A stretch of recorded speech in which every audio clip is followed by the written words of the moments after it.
Jesus. Aleluia. Glória a Deus. Bendito é o teu nome, Jesus. Adorado, exaltado para sempre é o teu nome.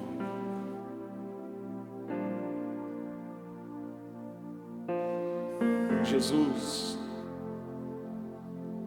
nós precisamos de Ti, Jesus. Nós precisamos ser ministrados por Tua palavra.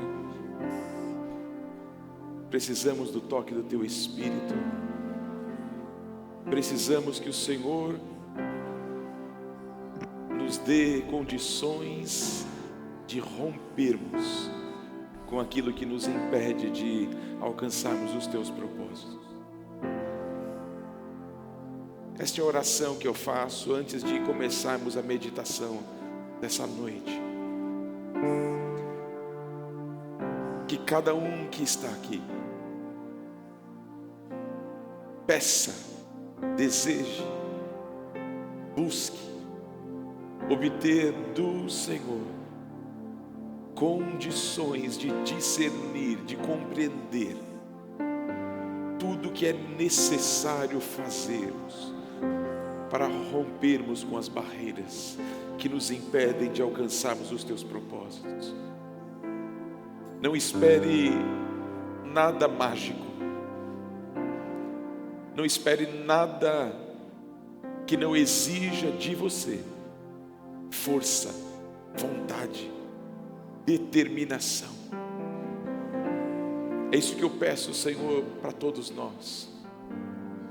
Que o Senhor nos faça entender isso, em nome de Jesus Cristo. Que a Tua poderosa palavra seja ministrada nas nossas vidas nessa hora, Pai, no poder do Teu Espírito Santo, em nome de Jesus. Amém. Você pode se assentar em nome de Jesus. Glória a Deus. Vamos fazer um combinado? Promete para mim que você vai ficar comigo até o final. Amém? Vou perguntar de novo, que eu ouvi poucos amém. Promete para mim que você vai ficar comigo até o final. Amém. Amém. Glória a Deus. Glória a Deus. Ô Gui, pode ficar aí, querido. Eu não quero demorar, mas é o Senhor quem sabe.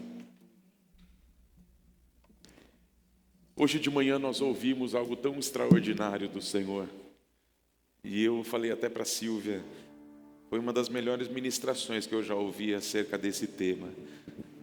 Ela conseguiu trazer isso para a gente de uma maneira tão clara, tão transparente. Temas tão difíceis, tão complexos. E falar sobre religiosidade, os aspectos da religiosidade, o tradicionalismo, a hipocrisia, o legalismo. E nós fomos ministrados de uma maneira tão linda. E hoje na hora do almoço, na verdade no começo da tarde, uma irmã me parou e falou: pastor, o que foi aquilo? Hoje de manhã eu não conseguia me conter, eu tive que sair porque eu não conseguia parar de chorar. E eu saí para fora e continuei chorando, eu não me continha. Isso, eu nunca vivi isso. Eu falei: glória a Deus, porque pelo menos uma pessoa eu sei que entendeu o que o Senhor estava cobrando dela naquela manhã de hoje. Pelo menos uma. É claro que eu sei que o Senhor tem falado com muitos de nós. Quem me dera falasse com todos nós. Quem me dera. Mas o meu desafio para você é que você receba essa palavra. Você decida romper com tudo que te impede de viver o plano de Deus. Escolha decida. E nós vamos continuar hoje falando sobre essa necessidade. É necessário nós rompermos, queridos. E romper exige esforço. Romper exige a dispensação de energia, determinação. não é algo que acontece quando nós somos meramente agentes passivos. E hoje, nessa noite, nós vamos falar sobre essa necessidade de nós rompermos com justamente a passividade, com a apatia.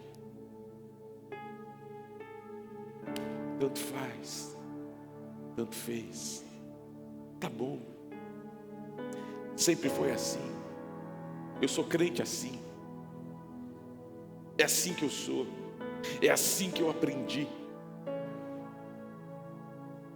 E aí talvez nós mantemos isso porque nos pegamos presos na religiosidade. E dentro da religiosidade, nós nos tornamos apáticos, indiferentes. Aquilo não queima mais no nosso coração. E eu quero falar com você sobre isso e te fazer pensar que o diagnóstico sempre precede a cura. Sempre. Antes da cura, existe um diagnóstico. Sempre. O diagnóstico sempre precede a cura. E quem dera nós fôssemos capazes de termos diagnósticos corretos acerca de nós mesmos. Quem dera. Quem dera esse grupo aqui, pessoas de outras igrejas que estão conosco e que são muito bem-vindas entre nós. Quem dera nós tivéssemos a capacidade de nos autodiagnosticarmos corretamente. A Bíblia diz lá em Jeremias capítulo 17, que o coração é mais enganoso do que qualquer outra coisa, que a sua doença é incurável. E o profeta pergunta: quem é capaz de compreendê-lo? Falando do coração. E o verso continua, o verso 10, e o Senhor diz: eu sou o Senhor, que sonda o coração e examina a mente. Para mim e para você, a capacidade de nos autodiagnosticarmos é mínima, diagnosticarmos corretamente.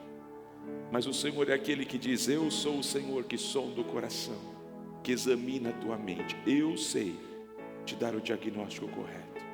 Eu sei. E o que eu estou pedindo para Jesus, que Ele me ajude a enxergar o diagnóstico na minha vida, que Ele te ajude a você enxergar o diagnóstico da tua vida, não o que você se autodiagnostica, mas o diagnóstico dele acerca de você. Eu não quero que você entenda que essa é uma mensagem para uma igreja, claro que é, mas uma igreja é composta de pessoas, e a maioria delas está aqui. Você é pedra viva na construção daquilo que é chamado igreja de Cristo Jesus. E para falarmos desse tema e deste diagnóstico, eu quero me dirigir com você para o livro de Apocalipse. Você sabe que lá no final do primeiro século, João foi levado para a ilha de Patmos, uma ilha do mar Egeu, uma ilha prisão.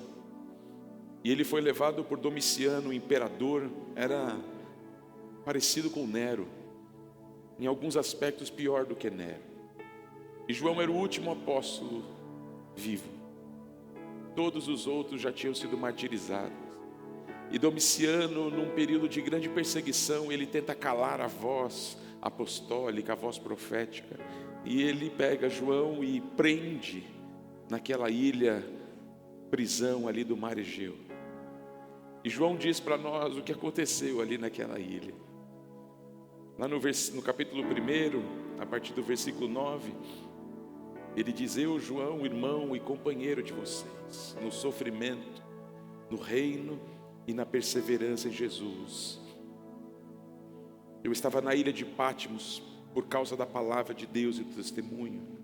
No dia do Senhor, achei-me em espírito, era um domingo, e eu ouvi por trás de mim uma voz forte como trombeta que dizia: João, escreve num livro o que você vê e envia para 7 igrejas da Ásia: Éfeso, Esmirna, Pérgamo, Tiatira, Sardes, Filadélfia e Laodiceia. Eu voltei-me para trás para ver quem falava comigo, e quando eu me volto, eu vi 7 candelabros de ouro,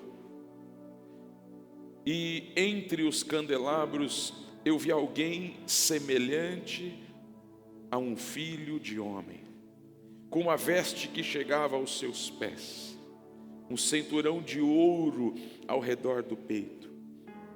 Sua cabeça e seus cabelos eram brancos como a lã, tão brancos quanto a neve. Os seus olhos eram como chamas de fogo. Aleluia.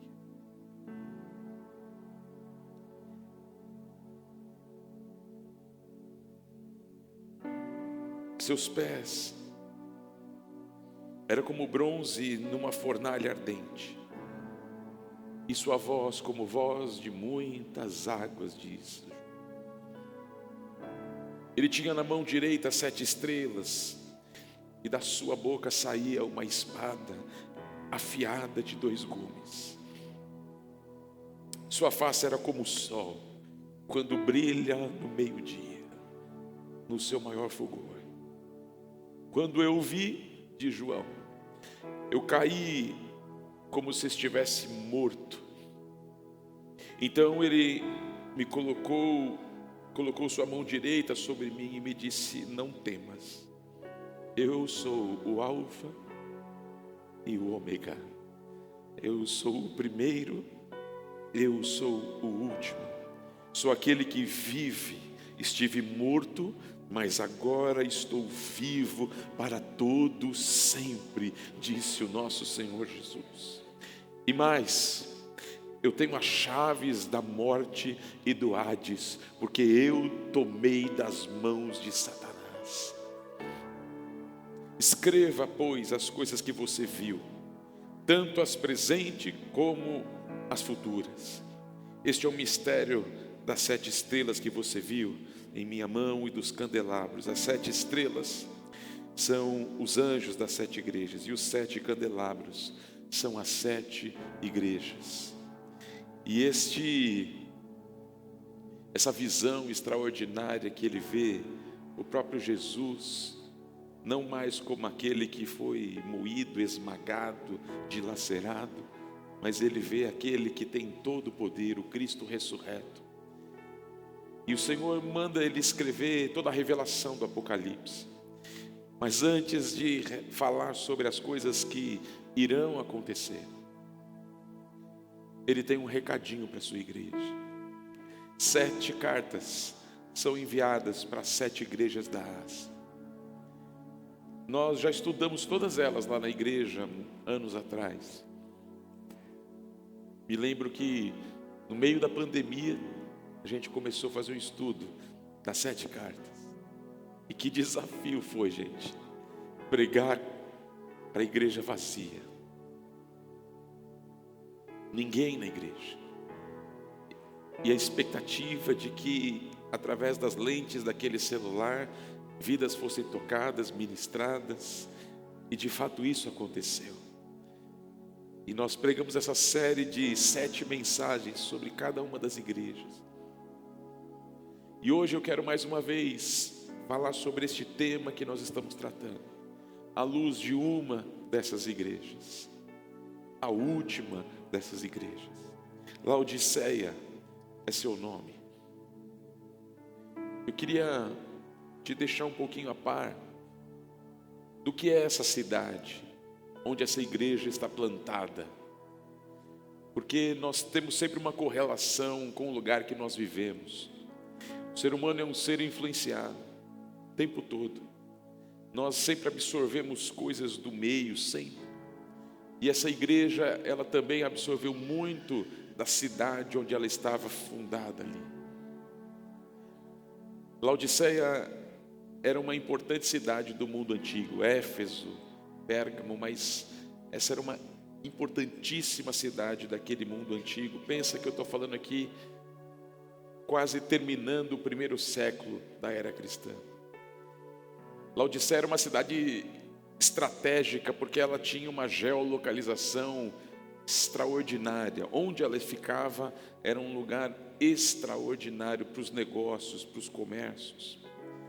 Ela ficava localizada numa rota comercial do mundo antigo de grande fluxo, portanto uma cidade muito cobiçada. Poderosos moravam ali. Cidade rica, de gente de dinheiro, de gente poderosa, de gente influente. Não era o bairro do Jaraguá, gente. Era uma cidade de gente que tinha poder, que tinha influência. Era a cidade que concentrava o centro financeiro de toda a Ásia Menor. Se concentrava em Laodiceia. Essa era a cidade. Cidade repleta de banqueiros milionários. Uma cidade que possuía uma indústria têxtil fortíssima. E você vai entender por que eu estou falando isso. Porque para a gente entender por que Jesus falou com a igreja da maneira que falou, passa por um pouco esse orgulho de ser laodicense, esse orgulho de ser batista, esse orgulho de ser uma pessoa como eu sou. E Jesus vai dar no meio dos laodicenses. A cidade de Laodiceia, como eu tenho falado, ela tinha uma indústria têxtil tão poderosa porque eles possuíam e fabricavam uma chamada lã negra, que era usada para fabricar, enfim, roupas extremamente especiais, roupas essas que eram exportadas para todas as partes do mundo. Era uma lã completamente especial. E eles se gabavam, eles se inflavam de só eles terem aquela indústria, só eles terem a tal da lã negra. Eles se inflavam muito, ostentavam por viver naquela cidade, ter tudo aquilo. Laodiceia também se orgulhava por sua famosa escola de medicina. Eles tinham uma escola de medicina de ponta, e essa escola de medicina era especialista na área da oftalmologia, dos olhos. E você vai entender melhor por quê. Lá em Laodiceia, e decorrente dos estudos dessa escola de medicina, eles descobriram um chamado pó frígio, que fazia uma espécie de um colírio, de uma pasta, alguma coisa, que curava tudo que era problema de vista. E esse pó frígio, esse colírio era exportado para todos os lugares. Então eles eram extremamente orgulhosos de fazer parte daquela cidade que tem a maior escola de medicina, de ser a cidade dos banqueiros, dos magnatas, e isso inflava esse povo. Nessa cidade, Laodiceia, ela ficava no Vale do Lico, ali naquela região, e tinham outras duas cidades que compunham essa região aqui, que era justamente Hierápolis e Colossos. E Laodiceia ficava mais a oeste, nesse triângulo de 3 cidades. E eles se orgulhavam porque ali naquela região onde Laodiceia estava, tinham fontes de águas termais. Era uma região de águas termais, só que as águas termais, elas ficavam em Colossos, que tinham fontes de águas geladas e extremamente cristalinas, a água da mais pura qualidade para você beber, aquele banho gelado, até terapêutico. E do outro lado, mais ou menos 10 quilômetros, ficava Hierápolis, que ficavam as fontes de águas quentes, Caldas Novas. E eram cidades visitadas por pessoas para fazer tratamentos terapêuticos. E nesse conglomerado de cidades tinha a cidade ali de Laodiceia. Mas note que Laodiceia não tem na cidade fontes de águas quentes, nem as fontes de Herápolis gelada, nenhuma das duas. Mas ela recebe das duas cidades por aquedutos as águas quentes que vinham de Herápolis e as águas geladas que vinham de Colosso. Ela recebe essas águas por aquedutos. E eles se orgulham disso. Os cidadãos de Laodiceia eram pessoas orgulhosas. A história conta para a gente que no ano 60 do primeiro século da era cristã, um terremoto destruiu várias cidades de toda a Ásia, várias. Roma, que era o império que comandava na época, precisou ajudar muitas cidades a ser reconstruídas. Mas Laodiceia era de gente tão poderosa que eles, com dinheiro próprio, reconstruíram a cidade sem um centavo do Império Romano. E eles se orgulhavam porque eles eram a única cidade do mundo antigo que naquele contexto não precisou de ajuda de ninguém. Eu sou mais eu. A gente faz, a gente tem dinheiro, a gente tem gente rica, a gente tem condições. E você sabe como isso vai inflando o coração humano. Esse é o cenário que nós temos de uma cidade chamada Laodiceia, uma cidade do mundo antigo. E nesta cidade tem uma igreja. E quando João está preso na ilha, o Senhor manda ele escrever aquilo que ele escreveu para 7 igrejas. E chegou a vez da 7ª e da última, e o Senhor vai escrever para esta igreja um recadinho que eu quero ler com vocês. E neste recado ele começa dando um diagnóstico. O Senhor da igreja, aquele que passeia no meio dos candelabros, que são as 7 igrejas, ele vai dizer assim, capítulo 3, versículo 14: ao anjo da igreja, ao pastor da igreja, lá em Laodiceia, escreva. Jesus, naquela visão, passando para João tudo o que ele devia escrever e mandar para as suas igrejas. Estas são as palavras do Amém, a testemunha fiel e verdadeira. Quem está dizendo isso? A carta é mais ou menos assim: quem está dizendo essas coisas é o Amém, a testemunha fiel e verdadeira. Portanto, aqui não há hipótese alguma. Quem está dizendo isso é uma testemunha fiel e verdadeira, o soberano da criação de Deus. E com essa introdução, o Senhor vai apresentar um diagnóstico para a igreja de Laodiceia. E o versículo 15 diz para nós assim: olha, eu conheço as suas obras.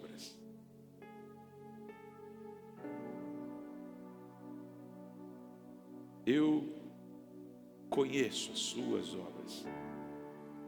Para 5 igrejas, das 7, Jesus falou isso. Eu conheço as suas obras, porque eu estou no meio da igreja.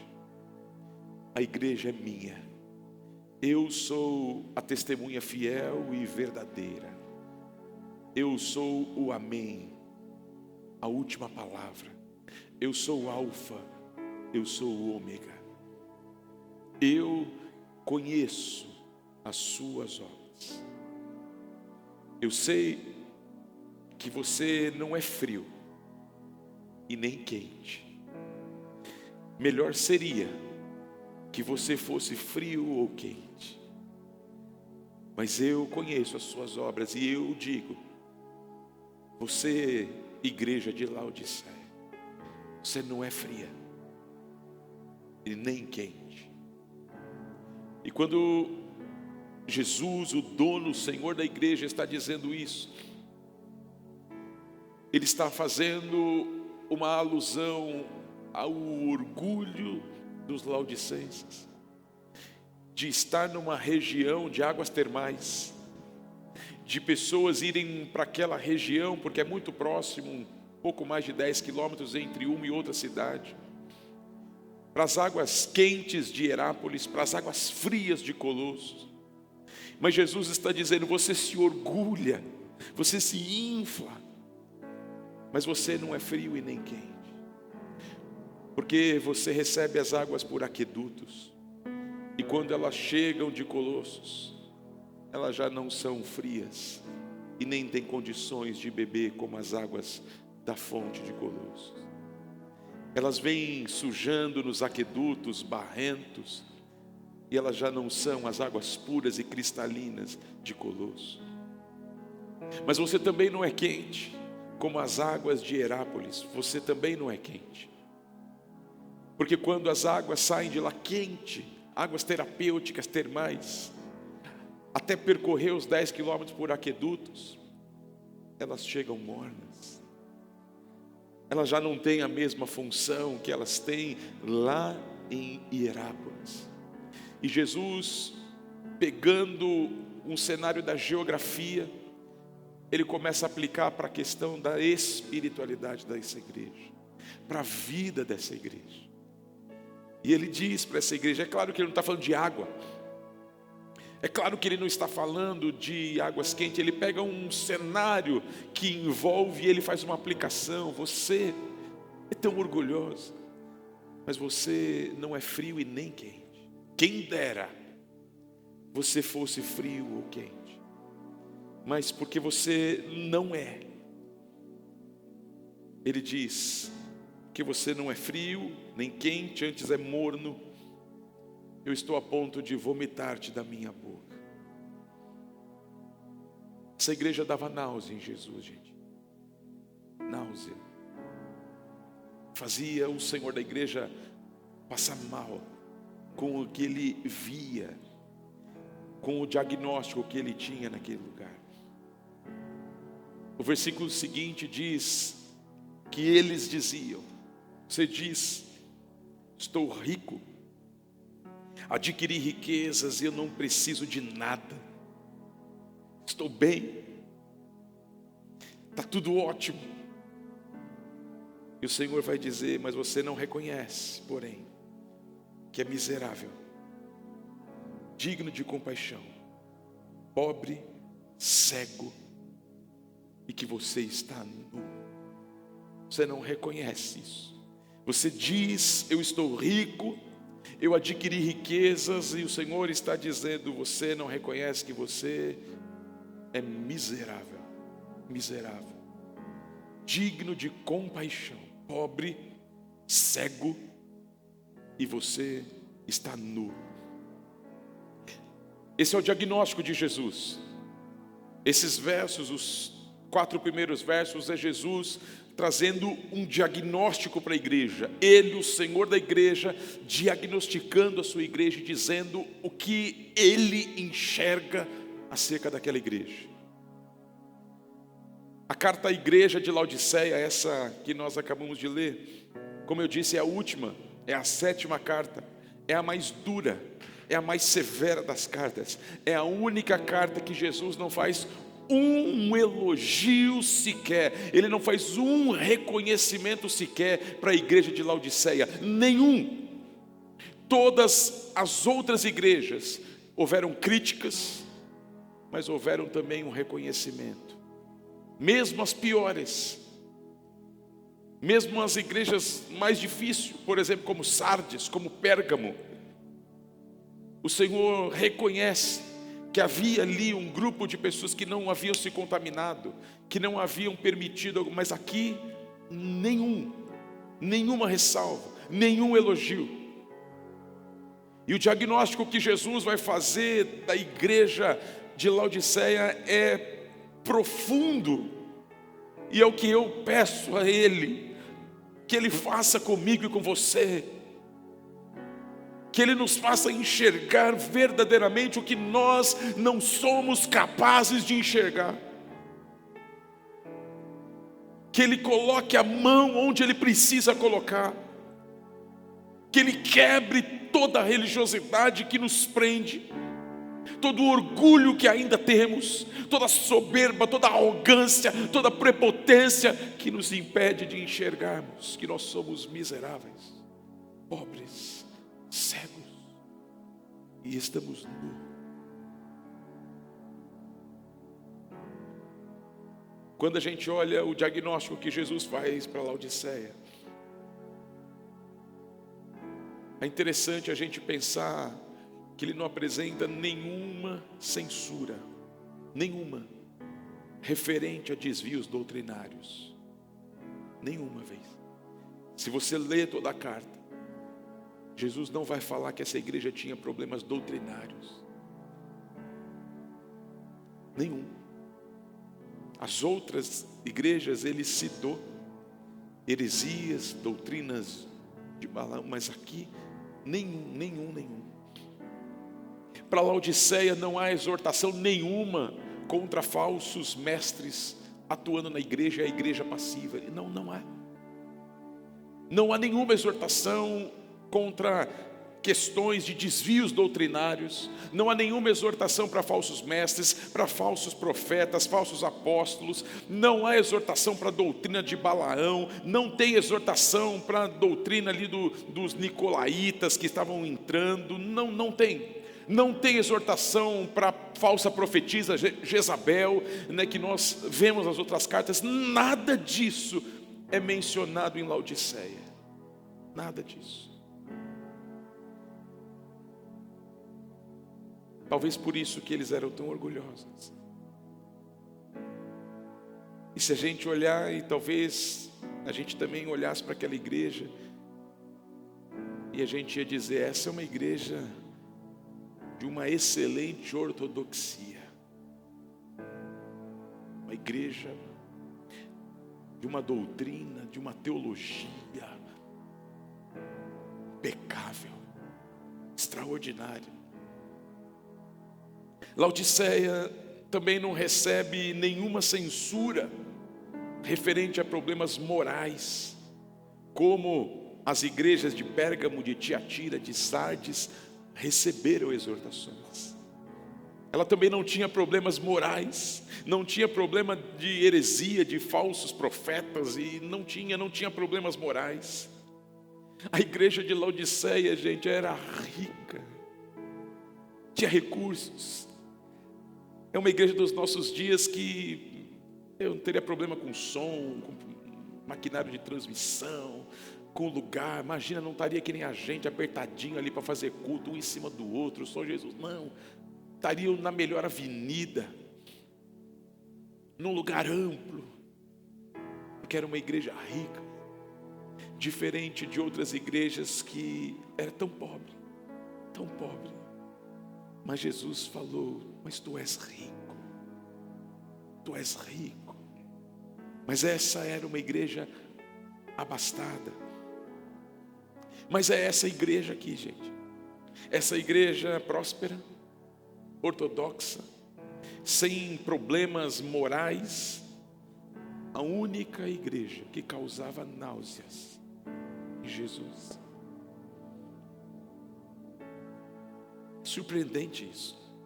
A igreja que tem uma ortodoxia, a igreja que tem uma moral, a igreja que tem recursos, é a única igreja que Jesus falou: vocês me fazem mal, me dão náusea. E aí eu te pergunto, afinal, o que Jesus viu nessa igreja tão terrível, a ponto de lhe provocar náusea? O que ele viu em Laodiceia, diferente das outras, porque para as outras ele não disse isso? O que ele viu em Laodiceia, a ponto de fazer com que ele não fizesse uma única observação positiva dessa igreja? Nenhuma. Todas as outras 6 tiveram essa nenhuma menção de uma qualidade, de um aspecto positivo. E ainda é a igreja que dá náusea, dá enjoo no Senhor da igreja. O que ele viu nessa igreja? Ou melhor, que ele não viu nessa igreja. Que ele não viu nessa igreja.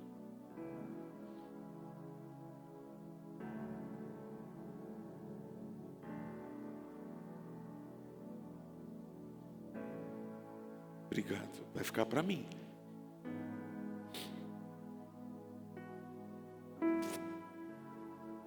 Sabe o que Jesus viu? Ele viu uma igreja que tinha falta de fervor espiritual. Sabe o que ele viu? Uma igreja tomada por passividade espiritual. Ele viu uma igreja tomada pela apatia espiritual. Ele viu uma igreja tomada pela mornidão. Ele viu uma igreja que tinha falta de entusiasmo na presença do Senhor, falta de brilho nos olhos e de fogo queimando no coração. Tudo isso ele não viu lá. Ele viu a falta, coisas que precisam existir numa igreja para mantê-la viva, pulsante. Ele não encontrou nada disso em Laodiceia. Ele não viu nada disso. Uma igreja não se faz apenas com boa doutrina. Uma igreja não se faz apenas com padrões éticos e morais. Uma igreja se faz com busca e fervor espiritual. Uma igreja se faz com trabalho árduo, com sonho, com engajamento, com fogo no coração, com vontade de fazer as coisas. E isso não existia lá. E foi isso que Jesus viu. Ele viu falta de zelo pelas coisas de Deus. E isso tudo causava náusea a Jesus. Sabe por quê, querido? Porque a passividade ela pode ser definida como falta de sentimento, falta de desejo. É uma preguiça mental, é uma apatia que nos impede, de nos relacionarmos com aquilo que precisamos nos relacionar. Isso é passividade. E está muito ligado com a apatia, porque a apatia também é a falta de sentimento, é a falta de emoção, é o desinteresse, é a falta de preocupação com algo. Eu não tenho interesse por aquilo, eu não quero saber se os dons são para hoje ou não. Para mim pouco importa, eu vivo há 20 anos sem dons. É assim mesmo. Eu não quero nem saber se é de Deus ou se não é. Isso dá náusea em Jesus. Dá náusea. Dá enjoo nele. Porque é a indiferença, é o desinteresse, é a passividade, é a falta do fervor espiritual. É nós não termos brilho nos olhos, não temos fogo queimando no nosso coração. É a apatia para as coisas de Deus. Eu vou para a igreja quando quer, quando dá, se der. Se me chamarem 11h30 da manhã para um churrasco às 15 horas na família, eu vou. Claro. Imagina, importante estar com a família, é família, afinal de contas é família. E vem Jesus e diz: aquele que não deixar pai, mãe, irmão, irmã, por amor de mim, não é digno de mim. Essa indiferença para com o nosso crescimento, isso tudo é passividade, passividade espiritual. Porque muitas pessoas que não têm passividade com outras coisas, É interessante que a gente se preocupa em ter uma formação, em fazer uma pós-graduação. Alguns querem fazer mestrado, doutorado, e isso e aquilo. A gente tem os filhos e apresenta eles a Jesus nos primeiros dias de vida e diz: quero consagrar, apresentar a Jesus. Mas quando nossos filhos vão crescendo, e se ele fala assim: pai, mãe, eu quero ir para o seminário, eu quero ser pastor. Não, filho, faça isso não, pelo amor de Deus.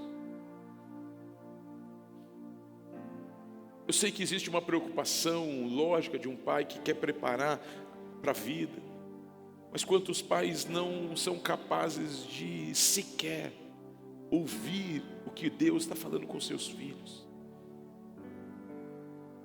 E a gente é o primeiro a dizer não. Querido, a falta de arrependimento no meio da igreja é uma evidência da passividade espiritual.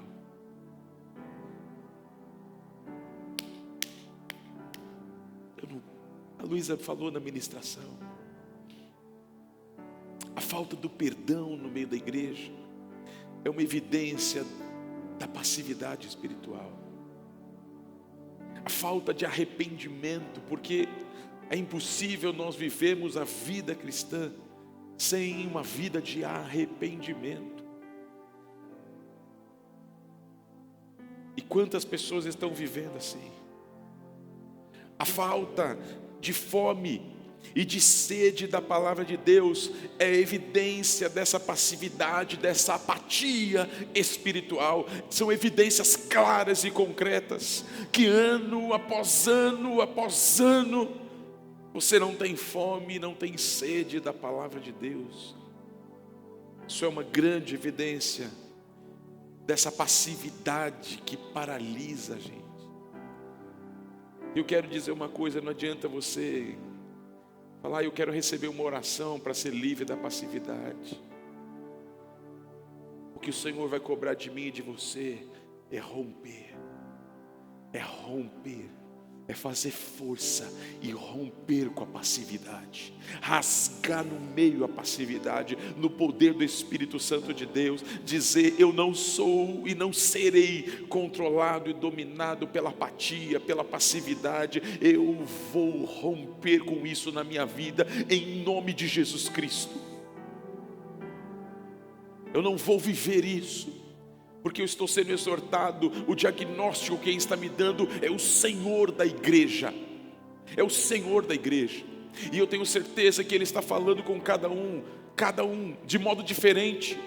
Porque a passividade do Márcio é diferente da Silvia, é diferente da sua passividade. E em certos aspectos, todos nós temos passividades e apatias para nós rompermos. Mas é verdade que tem gente que a vida inteira está apática, passiva, totalmente.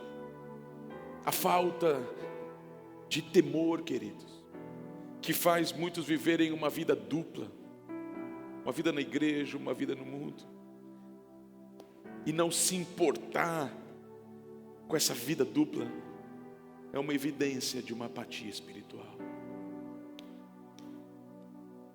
Isso não mexe comigo. Eu vou para o culto, ouço a palavra, saio, vou para o motel, transo, esfrego a namorada, minto.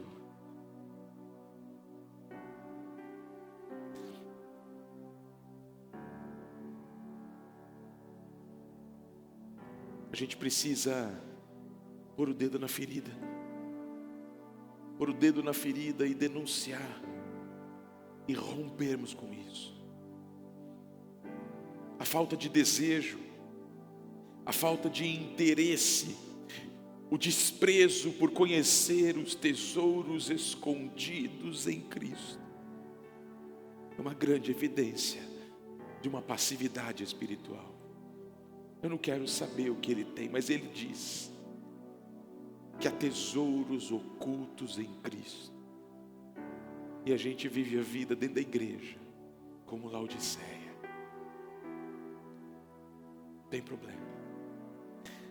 A gente tem doutrina, tem ortodoxia, tem um padrão moral, ético.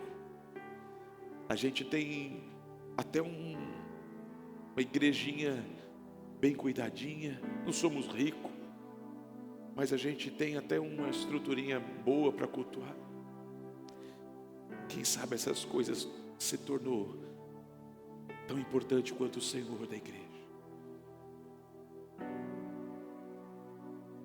A gente precisa ouvir o diagnóstico do Senhor. Ele viu na igreja de Laodiceia uma igreja que vivia no piloto automático. Sabe? Quando você põe o carro no piloto automático, e os mais modernos, inclusive, você não precisa pôr a mão nem no volante, porque ele vem com sensores e ele entende as faixas, e ele controla. Você pega Bandeirantes e vai daqui, lá de São Paulo a Campinas, sem pôr a mão, no piloto automático. E muitos de nós estamos vivendo a vida cristã passiva, apática, no piloto automático, como se fosse assim que o Senhor nos chamou a viver. E eu preciso dizer para você mais uma vez: nada provoca tanto desconforto em Jesus do que uma igreja apática, uma igreja morna, do que um crente apático, um crente morno, que não tem fogo no coração, que não pulsa para crescer, para aprender, para servir mais, para se doar mais. Nada dá mais náusea em Jesus do que uma igreja morninha, apática, passiva, indiferente. E esse Jesus que traz o diagnóstico, duro diagnóstico, duro. O que ele diz para Laodiceia não diz para nenhuma outra. E olha que tinha umas igrejas ali, problema, cara, problema. O que ele disse para Laodiceia foi duro. O diagnóstico foi duro, principalmente quando ele diz: eu estou a ponto de vomitar-te, vocês estão me fazendo mal, porque eu procurei entre vocês fervor, zelo, paixão, engajamento. Eu não encontrei nada disso. Talvez um dia teve, hoje não tinha mais. E esse Jesus que traz o diagnóstico, agora ele vai trazer um conselho para essa igreja. A partir do versículo 18, ele vai fazer um apelo para os laodicenses, para a sua igreja que se encontra naquela cidade de Laodiceia. E ele diz assim: eu dou a vocês este conselho: compre de mim ouro refinado no fogo, e aí você de fato se tornará rico. Interessante, Jesus falando para uma cidade rica, que tem ouro, que tem banqueiros, que tem dinheiro. E ele está dizendo: eu aconselho vocês que vocês comprem de mim, ouro refinado no fogo, para que vocês se tornem verdadeiramente ricos. E aqui ele está falando não da riqueza do mundo, mas da riqueza que repercute para toda a eternidade. A riqueza que a prata, que o ladrão não rouba, que a ferrugem não consome. A riqueza que nós temos, que é para toda a eternidade. Eu aconselho a vocês: comprem ouro de mim, comprem coisas de valor eterno. É legal estudar, é legal trabalhar, é legal investir, tudo é legal. Mas cuidado para você não viver a vida só para o aqui e para agora, sonhando só para esses dias, porque a vida é tão curta. É tão curta. O tempo que Deus nos dá no Cronos É tão curto. E dentro do Cronos, ele tem o Kairos para nós, o tempo oportuno de Deus. E se nós perdemos as janelas de oportunidade de Deus dentro do Cronos, já era. Perdemos. Dentro do tempo que Ele deu para mim e para você, tem o tempo do favor de Deus, da graça de Deus, da visitação de Deus. Se esse é o tempo que o Senhor está falando com essa igreja, que Ele deseja fazer a sua visitação, e Ele tem trabalhado nos nossos corações, nos trazido essa verdade que nós precisamos enxergar isso e rompermos com isso. Nós não podemos ser passivos. Não espere vir no acampamento e que algo miraculoso aconteça. A palavra de Deus precisa queimar no teu coração para você se comprometer a romper com a passividade, a romper com a religiosidade, a romper com tudo que impede você de avançar. Mas enxergue, aceite o diagnóstico, aceite a palavra do Senhor, olhe e se coloque ali, reconheça e aceite o conselho: compre de mim ouro refinado. Deixe essa arrogância, a arrogância teológica, a arrogância denominacional, deixe de lado tudo isso, compre de mim, é o que o Senhor diz para nós. Dentro do conselho que Ele está dando, Ele pede: compre ouro refinado de mim, mas compre também roupas brancas e vista-se para cobrir a sua vergonha. Quem eram os laudicenses?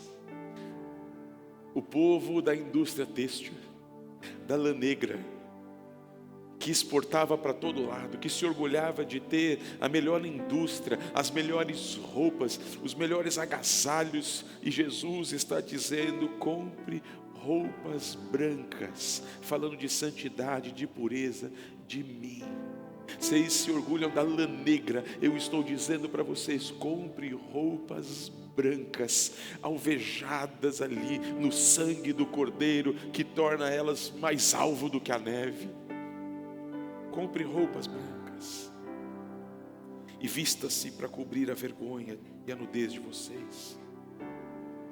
E eu dou um outro conselho para vocês: compre colírio para ungir os seus olhos, para vocês enxergarem. Vocês são tão orgulhosos por terem o pó frígio, mas eu estou dizendo um conselho, é só um conselho: compre de mim colírio que vai fazer vocês enxergarem, colírio que vai abrir os olhos de vocês, os olhos espirituais, para enxergar o tempo que nós estamos sendo roubados. Não é possível que você não enxergue isso, não é possível que você não leia isso, não é possível que você não olhe a história e fale: peraí, tem alguma coisa errada. Eu não ando, eu não desenvolvo, eu não cresço, eu não saio disso. Quantos ministérios independentes que começam em 5, 6, 7 anos, igrejas grandes com filhas e tudo. Nós estamos há 42 anos dando volta em briguinhas em assembleias que, graças a Deus, há muitos anos não tem mais, em resistências daqui e dali, de vamos ou não vamos, e vai ou não vai. Não é possível que você olhe tudo isso e diga: é normal. A única maneira de você viver, olhar tudo isso e falar é normal, é se você estiver tomado pela apatia espiritual, pela passividade espiritual, que é essa falta de desejo de fazer as coisas de Deus, de viver as coisas de Deus. E vem Jesus fazer um apelo para essa igreja. Ele faz um apelo para a gente hoje, e nesse apelo Ele dá conselhos para a gente: compre ouro refinado de mim, para você ser rico de verdade. Orgulhoso das suas roupas, compre roupas brancas, de santidade, de pureza. Compre de mim e cubra a sua vergonha, cubra a sua nudez. Compre colírio, você que cura tanta gente dos olhos. Compre colírio de mim, para que você possa enxergar, diz o Senhor. Repreendo, preste atenção. Repreendo e disciplino aqueles que eu amo, diz o Senhor. Por isso, preste atenção, seja diligente e arrependa-se. A diligência é o oposto da passividade. A diligência é o oposto da apatia. Eu aconselho vocês isso. Repreendo e disciplino porque eu vos amo, porque vocês são minha igreja, porque por vocês eu dei a minha vida. E eu digo uma coisa: seja diligente e arrependa-se. É arrependimento que Jesus quer de mim e de você. Arrependimento daquilo que nos impediu de romper até aqui. Porque tem orgulho, tem vaidade, tem soberba, tem ego, tem um monte de pecado. Um monte.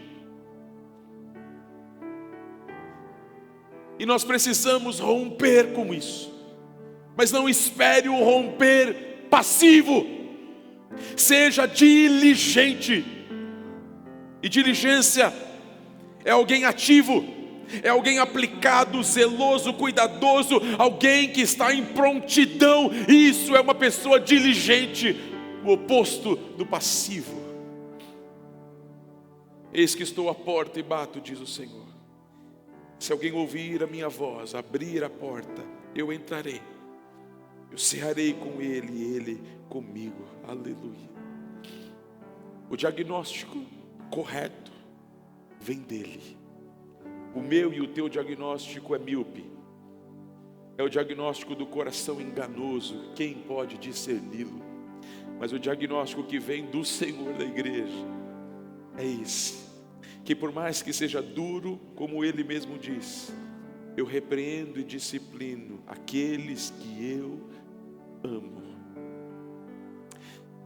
Eu louvo a Deus, porque Ele não desistiu da gente, irmãos. Ele não desistiu da nossa igreja. Eu convivo no meio batista, vocês sabem. Eu converso com os pastores. Eu vou nas reuniões. Está desesperador o cenário. Está desesperador. A gente se reúne às vezes em grupos de liderança, de pastores, para tratar de coisas que assim você fala: meu Deus, não é possível, não é possível, não é possível que nós vamos viver isso aqui, não é possível. Enquanto isso, o apego ao tradicionalismo, que foi falado de manhã, o apego e de certa forma a essa postura passiva, enquanto nós vamos vivendo, brincando ali, de seguir as regras de uma denominação, as igrejas minguando, igrejas fechando, igrejas sem liderança, sem pastor. E eu falo porque Jesus tem tido misericórdia da gente. Já tem alguns anos que Jesus tem insistido com a gente. E Ele tem nos dado oportunidade, tempo de visitação, o kairós de Deus, o tempo oportuno do Senhor. Deus tem nos dado oportunidade. Eu peço a você, agarre enquanto há tempo, porque o kairós de Deus, ele também passa. A geração incrédula não acessou a terra da promessa, porque foi incrédulo no tempo da oportunidade. Eu não quero ficar de fora da terra da promessa. Eu quero acessar. E eu não queria acessar sem você.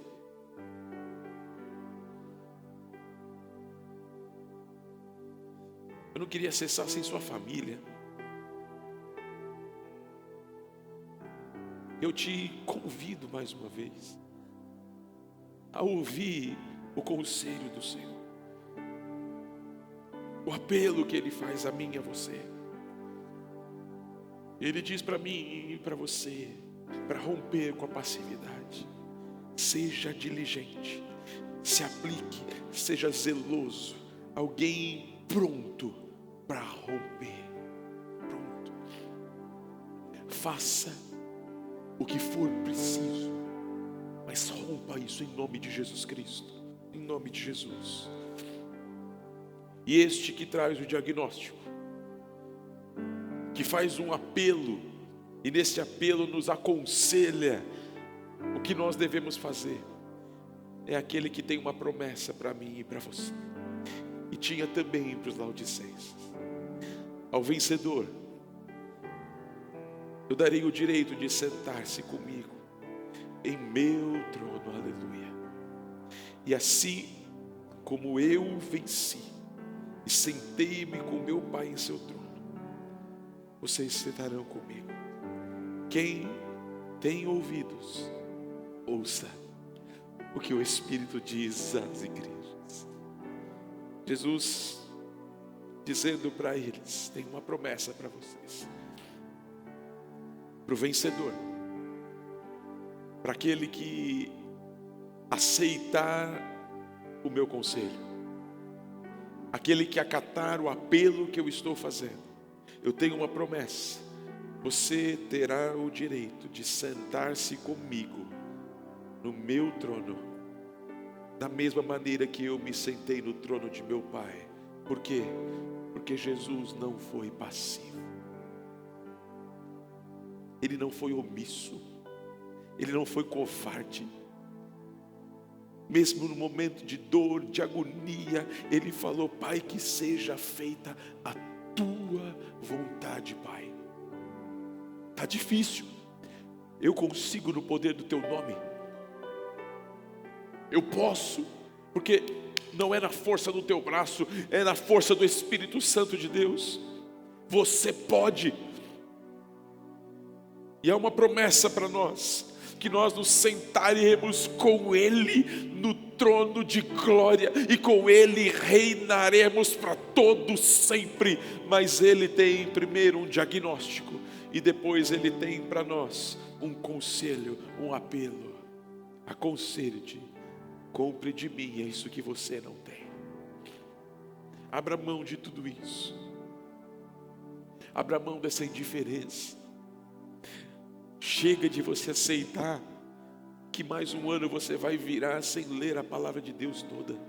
Chega. Chega de você aceitar que você vai passar 10, 15, 20 anos com o mesmo conhecimento medíocre de Bíblia que você tem. Chega, chega, chega, chega. Chega de ser crente quinzenal. Chega de ser pessoas que se envolvem apenas superficialmente porque eu fui ferido. Se converte. Você foi ferido, eu fui ferido, todos nós fomos, e Jesus falou que seria assim. Ele também foi ferido, ferido pelas minhas e pelas suas transgressões. E agora nós vamos ficar lambendo ferida o resto da vida e justificando a nossa passividade. Não nos envolvemos, não servimos, não abrimos a casa, não amamos, não fazemos nada. Eu fui ferido, fui ferido.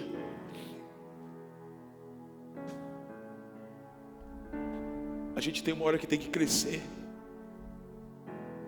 Tem uma hora que Jesus não vai nos tratar mais como bebezinho que faz manha.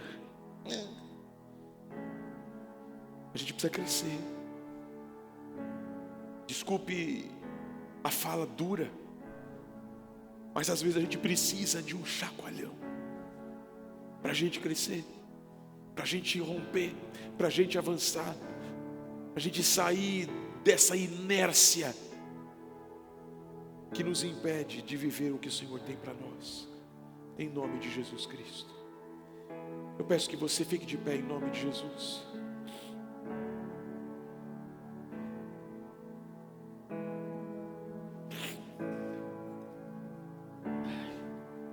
Peço que você ore neste momento, ore para que o Senhor te capacite de forma sobrenatural, para você romper com a passividade, romper com a apatia, romper com tudo isso que te paralisa, romper com a religiosidade, romper com o tradicionalismo, romper com a hipocrisia, romper com o legalismo, romper com as barreiras, com essas cadeias que nos prendem como grilhões, como essa imagem que está na tela.